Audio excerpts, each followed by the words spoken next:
نوح علیہ السلام بہت بڑے نبی گزرے ہیں، بڑے نبیوں میں ان کا نام ہے۔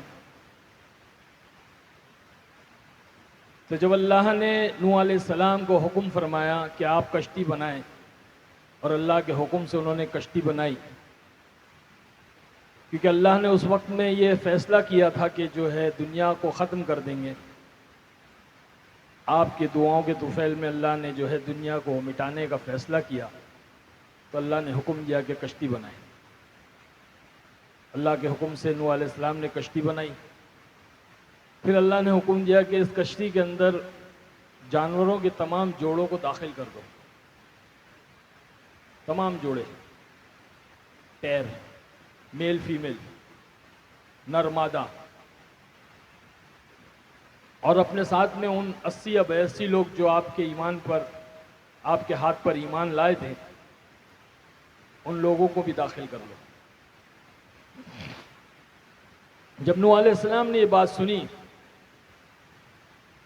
تو پریشان ہو گئے، اللہ سے عرض کیا ہے باری تعالیٰ، وہ 80 82 جو ایمان لائے ہیں میں ان کو داخل کر لوں گا، اور ساتھ ہی میں جو ہے تمام جانوروں کے جوڑوں کو بھی داخل کر لوں گا، لیکن اے اللہ پاک، میں ان تمام جانوروں کو قابو کیسے کروں گا؟ میں ان کو کنٹرول کیسے کروں گا؟ یہ تو ایک دوسرے کے دشمن ہیں، ان کے اندر تو آپس میں عداوتیں ہیں، نفرتیں ہیں، دشمنیاں ہیں۔ بلی چوہے کو کھا جائے گی، کتا بلی کو پھاڑ دے گا، شیر ہرن کو کھا جائے گا، بھیڑیا بکری کو کھا جائے گا، فلاں اس کو مار دے گا، فلاں اس کو مار دے گا۔ میں ان کو قابو کیسے کروں گا؟ کنٹرول کیسے کروں گا؟ اللہ جل جلالہ و من والو نے عجیب بات کہی، کہا ہے نوح، ان کے دلوں کے اندر نفرتیں ڈالی کس نے؟ ان کے دلوں کے اندر دشمنیاں ڈالی کس نے؟ ان کے دلوں کے اندر عداوتیں ڈالی کس نے؟ تو نوح علیہ السلام نے فرمایا، عرض کیا باری تعالیٰ آپ نے۔ اللہ جل جلالہ و من والو نے فرمایا تو پھر محبتیں بھی ہم ڈالیں گے۔ اللہ نے پوچھا نفرتیں ڈالی کس نے؟ تو کہا کہ آپ نے۔ تو کہا کہ محبتیں بھی ہم ڈالیں گے۔ تو یہ دلوں کے اندر جو محبتیں ڈالنے والی ذات جو ہے وہ اللہ کی۔ اللہ نے آپ حضرات کے دلوں میں میرے لیے محبت داخل کی، اس میں میرا کوئی کمال نہیں ہے، یہ تو اللہ کا دین ہے، محض اللہ کا دین، جس کی نسبت سے ہم جڑ گئے، جس محنت سے ہم جڑ گئے، اللہ نے اس کی برکت سے لوگوں کے دلوں کے اندر محبتیں ڈال دی۔ میرے بھائی بزرگوں دوستو، یہ اللہ کا فضل ہے، اللہ کا کرم ہے کہ اللہ نے مجھے ہدایت دی، اور اس دنیا سے نکل کر کے میں اس محنت میں لگ گیا۔ اس راستے پر اللہ نے مجھے ڈالا، اس صراط المستقیم کا راستہ ہے، یہ نبیوں والا راستہ ہے، صحابہ والا راستہ ہے، تابعین تبع تابعین والا راستہ ہے، اولیاء اکرام والا راستہ ہے، یہ اللہ کے نیک بندوں والا راستہ ہے، اللہ ہی نے ڈالا۔ غفلت کا میری آنکھ سے پردہ ہٹا دیا، غفلت کا میری آنکھ سے پردہ ہٹا دیا، بے شک۔ ٹھوکر نے مجھے 2 قدم آگے بڑھا دیا۔ واہ، سبحان اللہ، سبحان اللہ۔ غفلت کا میری آنکھ سے پردہ ہٹا دیا، بے شک۔ ٹھوکر نے مجھے 2 قدم آگے بڑھا دیا، واہ اور واہ۔ خوش ہو رہی تھی، ہو رہی تھی۔ اور خوش ہو رہی تھی، بجھا کر جو آندھیاں، بے شک۔ اللہ نے اسی چراغ کو پھر سے جلا دیا۔ واہ، سبحان اللہ، سبحان اللہ۔ تو میرے بھائی بزرگوں دوستو، یہ اللہ کا فضل ہے، اللہ کا احسان ہے، آج اللہ نے اپنے دین کی نسبت پر ہماری ملاقات کروائی۔ یوں تو دنیا کی نسبت پہ لوگ ملتے ہیں، بہت بڑے سیلیبریشن ہوتے ہیں، پارٹیاں ہوتی ہے، سیمینار ہوتے ہیں، میٹنگ ہوتی ہے، کانفرنس ہوتے ہیں، اللہ نے ان پر کوئی وعدہ نہیں کیا، اللہ نے ان پر کوئی وعدہ نہیں کیا فرماتے ہیں کہ اس دین کی ملاقات پر اللہ نے بڑے بڑے وعدے کیے، بڑے بڑے وعدے، مغفرت کے وعدے، ہدایت کے وعدے، چین و سکون کے وعدے۔ ایک ایمان والا جب دوسرے ایمان والے سے محض اللہ کے دین کی نسبت پہ ملتا ہے، مصافحہ کرتا ہے، تو اللہ ہاتھ جدا ہونے سے پہلے مغفرت کے فیصلے فرماتا ہے۔ اتنی بڑی نسبت ہے جس کی بنیاد پر اللہ نے ہماری اور آپ کی ملاقات کرائی۔ تو ایسی نسبت پہ ملے ہیں تو میرے بھائی سب سے بنیادی چیز ہے جو ہے انسان کی نیت۔ ہاں، اگر ہم نے نیت صحیح نہیں کی تو یہاں سے جو ہے ہر آدمی جو ہے وہ خالی جائے۔ وہ کہتے ہیں نا، نیت میں خطرہ تو جھولی میں پھترا۔ ہاں، اس لیے میں چاہتا ہوں، میری دلی چاہت ہے کہ ہم اپنی نیتوں کو صحیح کریں، ہمارے بھائی بزرگ دوست بھی کریں اور ہماری ماں بہنیں بھی کریں۔ ہم یہ نہ دیکھیں کہ کون آیا ہے، ہم یہ دیکھیں کہ کیوں آیا ہے۔ ہم یہ نہ دیکھیں کون کہہ رہا ہے، ہم یہ دیکھیں کہ کیا کہہ رہا ہے۔ یہ نیت کی درستگی، یہ نیت کی اصلاح بہت ضروری ہے۔ حدیث کی سب سے بڑی کتاب بخاری شریف، جس کو پڑھے بغیر دنیا کا کوئی عالم نہیں بن سکتا، حضرت مولانا بخاری رحمۃ اللہ علیہ نے اس کی شروعات نیت والی حدیث سے کی ہے۔ کہا انما الاعمال بالنیات، کہ سارے اعمال کا دار و مدار نیتوں پر ہے، اس لیے ہم اپنی نیت کو صحیح کریں۔ ٹھیک ہے، بات چل گئی، سوشل میڈیا کے ذریعے سے، واٹس ایپ کے ذریعے سے بات چل گئی کہ بھئی عارف خان کوئی بالی ووڈ میں تھا، فلموں میں کام کیا کرتا تھا، پھول اور کانٹے اور فلانا دھماکہ فلمیں آئی ہے، وہ آج ہمارے علاقے، ہماری بستی میں آ رہے ہیں، تو بھائی چلو چل کر دیکھتے ہیں کیا کہتے سنتے۔ ٹھیک ہے، اب لیکن ہم اپنی نیت کو صحیح کر لیں کہ ہم تو اللہ کی بات کو سننے کے لیے آئے، اللہ کے رسول کی بات کو سننے کے لیے آئے ہیں، دین کی بات سننے کے لیے آئے، نہ کہ جو ہے عارف خان کی بات کو سننے۔ اگر ہم اپنی نیت صحیح کریں گے تو میں اللہ سے دعا کرتا ہوں کہ اللہ پاک تو ہدایت کے فیصلے کرنا، اس محبت کو تو تیری محبت سے بدل دے۔ تو سب نیت صحیح کرتے ہیں بھائی انشاءاللہ۔ نیت یہ کرنی ہے کہ ہم جو کچھ سنیں گے اس پر عمل کریں گے، سب سے پہلی چیز، اور دوسری چیز عمل کرتے ہوئے دوسروں تک اس بات کو پہنچائیں گے۔ یہ ہماری ذمہ داری ہے۔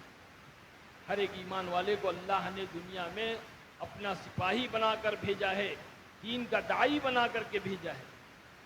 ہمارے نبی جناب رسول اللہ صلی اللہ علیہ وسلم آخری نبی، انا خاتم النبیین لا نبی بعدی، فرمایا کہ میں آخری نبی ہوں اور میرے بعد کوئی نبی نہیں۔ نبوت کے دروازے کو، نبوت کے سلسلے کو اللہ نے آپ پر بند کر دیا۔ اب قیامت تک کے کوئی نبی نہیں آئے گا۔ فرمایا کہ اللہ کا دین قیامت تک جاری اور ساری رہے گا، باقی رہے گا۔ تو کون لے کر چلے گا؟ کہا کہ وہ لے کر چلے گا جو کلمہ پڑھے گا، لا الہ الا اللہ محمد الرسول صلی اللہ علیہ وسلم۔ یہ ہماری ذمہ داری ہے۔ اسی لیے اللہ نے کلام میں ہماری تعریفیں فرمائی ہے کہ تم بہترین امت ہو، تم بہترین امت ہو، کیونکہ تم لوگوں کی نفع رسانی کے لیے نکالی گئی۔ سب سے بڑا نفع یہ ہے کہ لوگوں کو جو ہے خیر والا راستہ بتائیں، جنت والا راستہ بتائیں۔ یہ سب سے بڑی خیر خواہ ہے، سب سے بڑا رحم ہے انسانیت کے اوپر۔ اللہ جل جلالہ و عم نوالہ خود اول دائی ہے، بذات خود اللہ دائی ہے۔ سب سے پہلے اللہ نے ساری انسانیت کو دعوت دی ہے، جنت والے گھر کی طرف بلایا ہے، امن والے گھر کی طرف بلایا ہے ساری انسانیت کو۔ اور اللہ نے اپنے حبیب، اپنے محبوب سرکار دو عالم صلی اللہ علیہ وسلم کو داعی بنا کر کے دنیا میں بھیجا۔ یہ ہماری ذمہ داری ہے۔ کہ ہم خود دین پر عمل کریں اور لوگوں کو دین کی طرف بلائیں۔ اسی لیے اللہ نے جب ہم کو دنیا میں بھیجا اور ہم نے آنکھ کھولی تو ہم نے اپنے آپ کو عبد الجبار اور عبد الستار کے گھر میں پایا، یعنی کہ ہم نے اپنے آپ کو مسلمان کے گھر میں پایا۔ ہاں، یہ اللہ کا فضل ہے، اللہ کا احسان ہے، اس میں ہمارا کوئی کمال نہیں ہے۔ ہم نے اللہ سے نہیں کہا تھا کہ اللہ تو ہمیں مسلمان بنا دے، ایمان دے دے۔ اتنی بڑی دولت جس کے بارے میں اللہ خود فرما رہا ہے، حدیث قدسی ہے، اللہ کہتا ہے کہ ساری کائنات، ساتوں زمین، ساتوں آسمان، یہ سورج، چاند، ستارے، یہ سمندر، سمندر کے اندر کے خزانے، یہ پہاڑ، پہاڑ کے اندر کے خزانے، یہ ساری کائنات کو ترازو کے ایک پلڑے میں رکھ دیا جاوے اور دوسرے پلڑے میں یہ کلمہ لا الہ الا اللہ ایک کاغذ کے پرزے پر لکھ کر رکھ دیا جائے تو ایمان والا پلڑا وزنی ہو جائے۔ یہ اللہ نے ایمان کی قیمت کو بتلایا۔ وہ ایمان اللہ نے مجھے اور آپ کو عطا فرمایا ہے۔ ہم نے کبھی اس کے بارے میں سوچا نہیں، کبھی فکر نہیں کی۔ ہاں، البتہ ہم فقر میں مبتلا ہو گئے۔ فکر میں مبتلا ہونے کی جگہ، فکر میں مبتلا ہونے کے بجائے ہم فقر میں مبتلا ہو گئے کہ ہم تو مسلمان ہیں، ہم تو ایمان والے ہیں، ہمیں اپنا جس چاہے زندگی گزارو، جانوروں جیسے زندگی گزارو، ایک دن اللہ ہم کو جنت میں ضرور داخل کرے۔ یہ شیطان نے دھوکے میں ڈال دیا، نفس نے دھوکے میں ڈال دیا، تو دنیا میں آ کر کے ہم من چاہی زندگی گزارنے لگے۔ ہم سارے زندگی گزار رہے ہیں، جبکہ اللہ جل جلالہ و من والہ نے یہ زندگی گزارنے کے اعتبار سے نہیں دی ہے، اللہ نے یہ زندگی سنوارنے کے اعتبار سے دی ہے، اور سنوارنے کے لیے اللہ نے دین عطا فرمایا ہے۔ آج ہم سارے مسلمان اس دنیا کے اندر ایک بے فکری والی زندگی گزار رہے ہیں، ایک بے حسی والی زندگی گزار رہے ہیں، ایک بے ہوشی والی زندگی گزار رہے ہیں۔ میرے بھائی بزرگوں، دوستو، اللہ نے ہمیں اس لیے نہیں بھیجا کہ ہم جو ہے وہ غیر ایمان والوں کی طرح، جانوروں کی طرح، شیطانوں کی طرح زندگی گزار کے چلے جائیں، بلکہ اللہ نے ہماری رہبری کی، نبیوں کے ذریعے سے اللہ نے ہمیں دین عطا فرمایا، اور اللہ نے اپنے محبوب، اپنے حبیب سرکار دو عالم صلی اللہ علیہ وسلم کے ذریعے سے دین کو مکمل کیا۔ اور یوں تو اللہ نے ہمیں بے شمار نعمتیں عطا فرمائی ہیں۔ ہم روزانہ کی زندگی میں دیکھتے ہیں، ہم جو کھاتے ہیں، پیتے ہیں، ہمارے والدین، ہمارے بیوی بچے، ہمارے رشتہ دار، دوست احباب، اللہ کی بے شمار نعمتیں جن کو ہم شمار نہیں کر سکتے، جن کو ہم کاؤنٹ نہیں کر سکتے، گن نہیں سکتے، اتنی نعمتیں ہیں، لیکن اللہ نے کہیں نہیں کہا کہ میں نے تمہیں یہ دیا، وہ دیا، وہ دیا، یہ۔ البتہ اللہ نے یوں کہا، فَبِأَيِّ آلَاءِ رَبِّكُمَا تُكَذِّبَانِ، بار بار اس بات کی تکرار کی اللہ نے سورہ رحمان میں، اور کہا کہ فَبِأَيِّ آلَاءِ رَبِّكُمَا تُكَذِّبَانِ، تم میری کن کن نعمتوں کو ٹھکراؤ گے۔ میرے بھائی بزرگوں، دوستو، لیکن جب اللہ پاک نے دین کو مکمل کر دیا، کمپلیٹ کر دیا، مہر لگا دی، تو اللہ نے کہا الْيَوْمَ أَكْمَلْتُ لَكُمْ دِينَكُمْ وَأَتْمَمْتُ عَلَيْكُمْ نِعْمَتِي۔ نعمتی کا لفظ استعمال کر کے اللہ نے یہ جتلایا ہے اور یہ بتلایا ہے کہ ہم نے تمہیں بہت بڑی نعمت عطا فرمائی۔ آج یہ نعمت ہماری زندگیوں سے دھکے کھا رہی ہے۔ آج ہماری زندگیوں کے شعبوں سے، ہمارے گھروں سے، ہمارے کاروبار سے، ہماری شادی بیاہوں سے، ہمارے زندگی کے ہر حصے سے یہ نعمت دھکے کھا رہی ہے۔ آج اللہ کا دین ہمارے گھروں کے باہر کھڑا ہوا ہے اور پکار رہا ہے، کیا میں اندر آ جاؤں؟ تو مسلمان کہتا ہے، ایمان والا کہتا ہے کہ نہ بھائی نہ۔ اپنی زبان سے نہیں کہتا، لیکن اپنے عمل سے یہ کہتا ہے کہ نہ بھائی نہ، تو اندر نہیں آنا، کیونکہ اگر تو اندر آئے گا تو جو ہے من چاہی چھوڑنی پڑے گی اور رب چاہی پر چلنا پڑے گا، جو بہت مشکل ہے۔ وقت پہ سونا پڑے گا، وقت پہ اٹھنا پڑے گا،